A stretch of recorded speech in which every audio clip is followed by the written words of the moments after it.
What's up, everybody? Welcome to another Trivial Conversation. And as I told you guys earlier, this is our spoiler-filled review discussion, kind of, if you will. Spoilers totally included. If you haven't seen the movie yet and want to get my thoughts, there's a video up on my channel. I trust that you can find it. I believe in you. But I'm going to do something a little bit different than what I usually do with this. I originally wanted to make just one video and be done with it, but I kind of thought 3 videos would be better. So there's this one, which is spoilers, going through the movie kind of like step by step by step. And then there's the reception, and you saw that I kind of talked about that a little bit in my regular review, but some people really don't like this movie, and I just kind of wanted to address that a little bit. And the third one's the future with you know, all this Justice League setup and the Suicide Squad coming out. Like, I feel like it needed its own video. And so now, if you haven't seen the movie, for real, stop watching this. Stop watching. Turn it off. Still here? Cool, cool. You watched the movie. The first thing I want to bring up that I didn't bring up in my regular review, Batman straight up murders people. Like, he shoots. You remember when he saves Martha Kent, Superman's mother. He grabs a gun and then shoots the back of the tank, dives through a window having Martha in tow, and the guy explodes. How about you guys? He's dead. He's definitely dead. And of course, you know, that you had the funny little line that was like, I'm one of your son's friends. And she's like, oh, I figured because of the cape. Like, I liked it quite a bit. But Batman killing people, that's weird.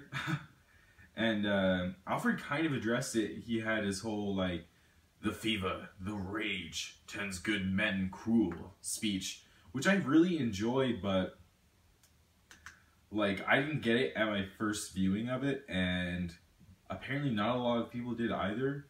That's Alfred addressing Batman on what he's doing.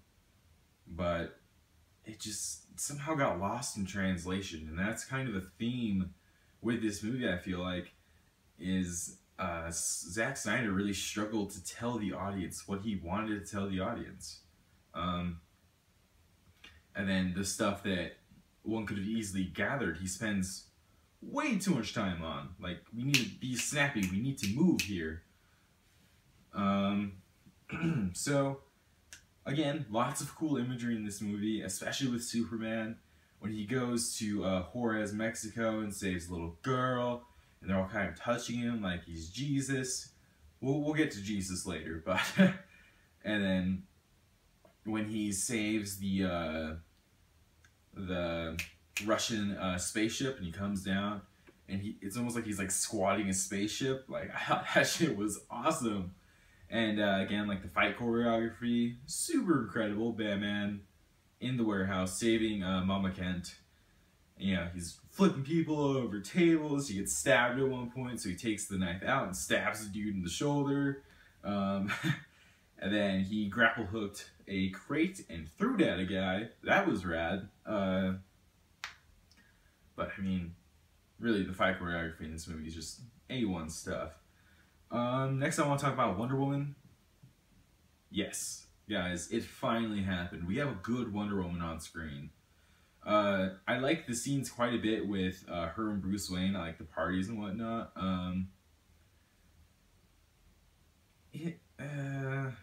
I don't know. I kind of wanted more of her in this movie. But the movie's already like 2.5 hours long, and it's getting like a 4-hour director's cut, so maybe I didn't. But when she's fighting Doomsday and she gets hit back, and then you know, she's not like, oh, this is gonna be tough, you guys. And it's really like kind of dour like everybody else in the film is. She smiles. She's fucking pumped. This is gonna be super rad. Yeah, I liked her quite a bit with that. Really excited for her solo movie that takes place during World War I. that's gonna be super duper rad. Lex was still odd. Like I addressed in my original review, Lex Luthor, he's weird. He's neurotic, anxious, really just kind of a weird dude. And like, there's one scene where he takes a Jolly Rancher and slowly puts it in another man's mouth. It confused me. Like, that isn't the tone that I feel like Snyder was going for in this movie. And then that happened. I liked his reasoning though, like his like theological reasoning of, you know, if you're all powerful, you can't be all good. How he kind of hates God for the abuse he suffered from his father, and then like Superman's kind of the closest thing to God, so then he's angry at him for that. That was awesome. That was super cool reasoning for Lex. Again, some people have problems with it because it's not really Lex Luthor, but like I said in my original review, you shouldn't think of these characters as the characters like you kind of know. Like one example I can think of is kind of DC's Elseworlds tales, and so you know there's a couple of them. Like one of my favorites is Red Sun, and in that Superman is dropped into Soviet Russia, makes the whole world communist. Lex Luthor is an American. He's doing everything he can to stop Superman, and then Brainiac shows up. Like it's incredible. But people didn't complain that like, oh, that's not how Superman would have acted, because it's a different Superman. I think that's something people really need to realize with this film, particularly with Lex Luthor. So it's a Zack Snyder movie, so it has the high points are high. They're so awesome. All the fights in this movie, like I said previously, the Wayne's getting gunned down. You had some really cool imagery with the slide on the gun breaking the pearl necklace. Super cool. Again, some of the shots in this movie are just so gorgeous. Like when you see Superman over the house and the woman's reaching out to him and he's in the sun and he's all shadowy and he has the cape. Oh, so good. But the lows are low. The editing, whoever edited this movie needs to be put down like a horse with a broken leg. It's really just inexcusable for a Hollywood film to feel this choppy, and just like it took a lot of attention out of the different scenes. Like you're building out this subplot, things are happening here, and then instead of giving us time to kind of digest what's going on in this subplot and have characters kind of react to it, it cuts and goes to something else. Though to be fair, it could be fixed in like the 4-hour director's cut. I don't know. I'm still really looking forward to that, just to see if my criticisms of the film are kind of like lessened, or if they're increased, if there's a reason this was cut down, other than just it's too long. And I want to get to talk about the Senate scene. Really cool idea. I liked it quite a bit. Superman's gotta be held accountable for what he does. We gotta know what the hell he stands for. And I think that really fits in with like the themes of this universe and, you know, like Man of Steel previously, even like The Dark Knight. Like this is realistic, almost. Not realistic in the way that, you know, of course there's a godlike alien who's tearing shit up, but realistic in how the world reacts to it, and that's kind of what I said in my original review as well. But it's cut right before it gets really interesting. Like they really could have used that moment to give Superman a voice. When he walks in and they're just like, this community has to know what he stands for. We blame Superman for la la la la. And have Superman kind of explain himself, because throughout even Man of Steel in this film, the things are just happening to him. You know, I want to get more into this character's head. Like, what is he thinking? What does he tell this committee? How is he justifying his existence in this world, and why the government shouldn't be in control of him? And there could have been some really cool speech telling about how he honors truth, justice, and the American way, and how he grew up in Kansas. But we saw Granny's PhD instead, didn't we, guys? Like, I don't need that woman to sit there and go, and like slowly turn the jar of urine back to her. That seems like 3 minutes long. It didn't need to be. In my mind, how it would have gone down perfectly. Superman walks in. They're like, this committee holds you responsible. And he's like, I know. And then he, gives his really impassioned speech. Gives you a lot of love for Superman because they're going to kill him. You have to care about him then, right? But you don't. And then she just noticed something out of the corner of her eye. And she starts to reply. And she looks over, turns it over. Granny's PhD. Boom! Senate's gone. But no, that's not how it happened. Also, I liked Scoot McNairy in this movie, other than having a fantastic name. He's the guy that got his legs removed during the Battle of Metropolis in Man of Steel. And, like he's rolling around in a wheelchair now. And he spray paints the false god thing. Oh, so cool. And then, of course, it turns out he bombs the Senate. And he sends the notes back to Bruce Wayne, being like, you killed your family, la la la. Which I thought was cool. That's cool to see that. But it almost wasn't needed, I feel like. Why was that scene there? Like, Batman was already gonna kill him, and I'd be, as Batman, that would raise my suspicions. I'd be like, whoa, things are not going down the way I thought they were. Like, okay, so this guy in there, he's saying, my notes back, and then the explosion happens, and Superman couldn't have done that, right? That's not how Superman's powers work. And, another thing with, again, Superman's powers don't work like that, is in the Africa scene, and then they blame him for that. How? Superman didn't kill those people. They died by bullets, not heat vision. I mean, that was just kind of just nonsensical to me.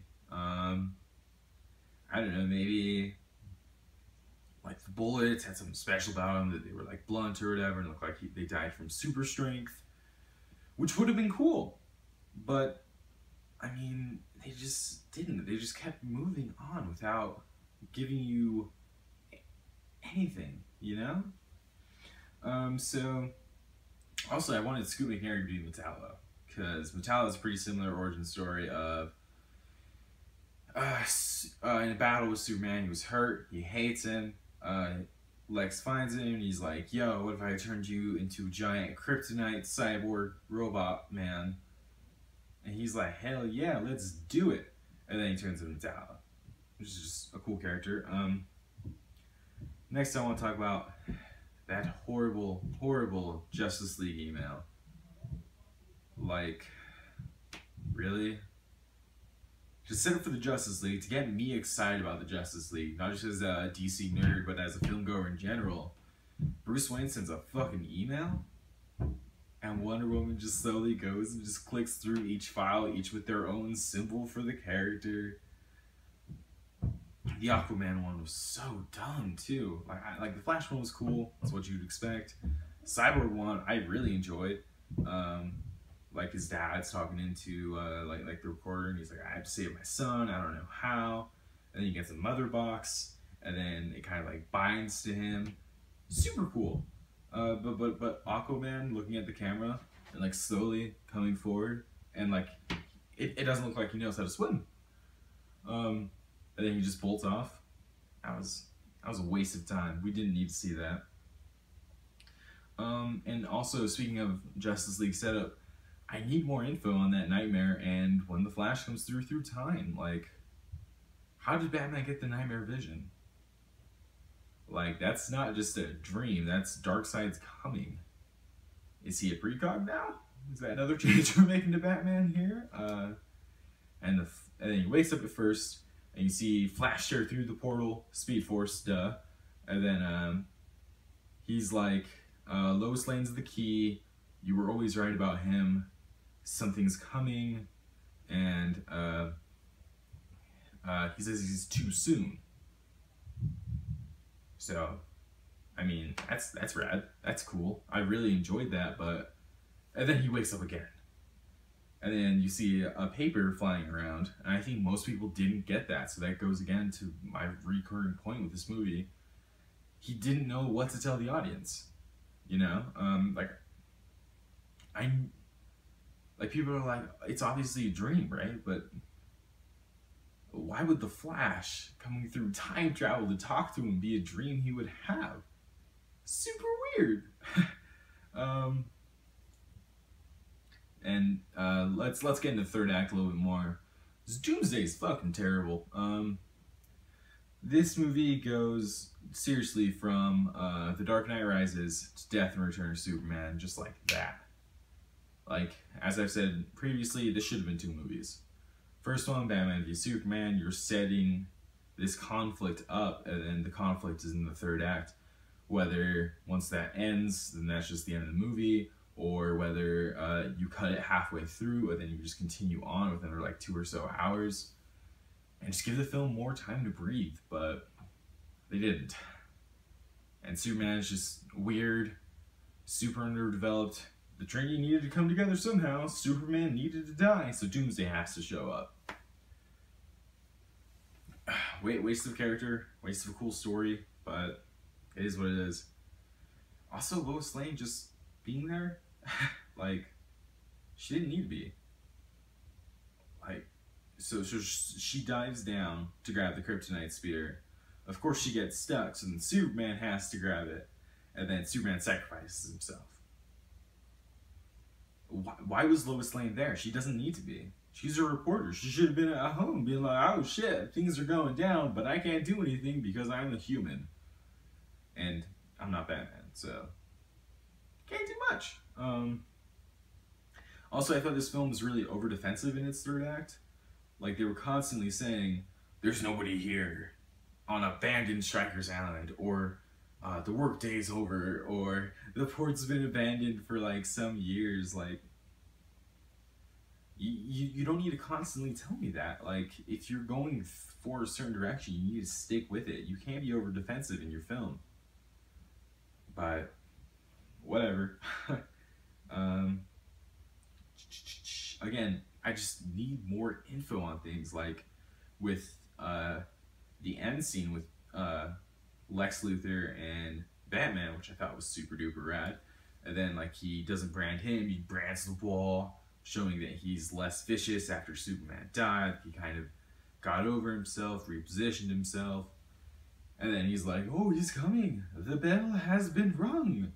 And then, of course, as a comics fan, I'm like, okay, so what happened here was when he talked to the ship, which again I thought was dumb, but whatever. He was like, tell me everything. And then they gave him info on Darkseid, and then Darkseid got to him at some point, I guess? And like told him he has to kill Superman so it's safe for him to come over. And then how that relates to the nightmare scene, I don't know. But as a general audience member, I asked my mom, I was like, hey, do you know what's up? Do you know what he's talking about? She's like, I have no idea. And I was like, okay, that's a pretty major problem then. Like, I really wish, like, when he was leaving, like, it would have zoomed in, maybe on, like, the back of his head near his brainstem, he had, like, the Omega symbol so that the audience can connect 2 and 2 together. And I was also talking online, somebody said, shouldn't it be Brainiac? Because why would the Kryptonian ship have knowledge about Darkseid? I said, good point. Like, I need more here, man. Like, and that's pretty much my biggest problem with the movie is some of the themes need to be explained, you know? And you can't linger on a shot of Granny's peach tea, or you can't spend so much time building up to the Senate scene when most of it didn't even make sense in the context of the story. Like, why are we cutting here? Why are we cutting here? And then again, the fucking emails, man. I am so upset.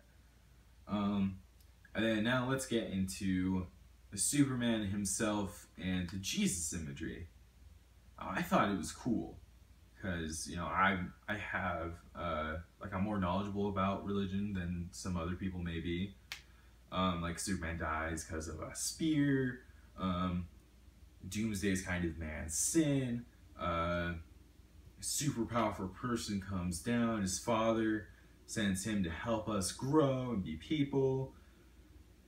Jesus imagery was all over the place. So, I mean, and then, you know, after a couple days, he's gonna rise from the grave because they're pussies and they can't make real decisions. But, I mean, I really like the idea of really positioning Jesus, well, I mean, Superman as Jesus. You know, you kind of get the feel of, like, Jesus during his time, like, he had his followers, but, you know, the people in power, the Romans, didn't really like him. And so I think that may be kind of what Snyder was going for with, like, the Senate hearing and whatnot. But again, like, I need more here. And it's weird for me to say that in, like, a 2.5-hour movie, almost 3-hour movie, that I need more. But it's just, he needs a guiding hand here. And I'll talk about that more in my future video with that. And then Superman dying in and of itself is okay. It's a pretty cool idea, Death and Return of Superman. But then we see the dirt particles coming up, and it's like, oh, he's alive. Okay, cool. Glad we figured that out. Whereas, you know, you need to keep the tension coming in this. Like, what should have happened is, like you need the Inception ending. You need the question. And, by the way, with Inception, if you don't know, it's a lie. The totem is his ring. He's awake, guys. He meets his family again. You're good. But I would have preferred, like, when Lois throws the dirt on the coffin, not all of it comes up, but just one particle maybe floats up a little bit. We don't know if it's him coming back to life. We don't know if it's just kind of like a bouncing effect. And then that would be a cool way to end it. But, like, it's basically like, what if Christopher Nolan ended Inception and the top fell down? Well, you know, the question's not there anymore. And I guess Zack Snyder didn't really get that. But I don't know. Curious to see how he returns, how they talk about it. Could be interesting, or they could botch it. Who knows? And yeah, that's my spoiler review for Batman v Superman. Again, I'm doing 2 other videos that should be released sometime around this Easter's weekend. Reception, what fans and critics thought about it. And then the future, so how the DC Cinematic Universe, I think, is going to continue and how it can be good or how they can just trash it. And overall, this film was okay. It's aggressively okay. There's some good parts, there's some really bad parts, and then most of it's just, like I could give or take. But thank you guys so much for watching. Hit like, make me feel better about myself. Share so I can get more likes to make me feel more better about myself. And subscribe so you can see all of this anytime I post. Thank you so much, and we'll see you next time.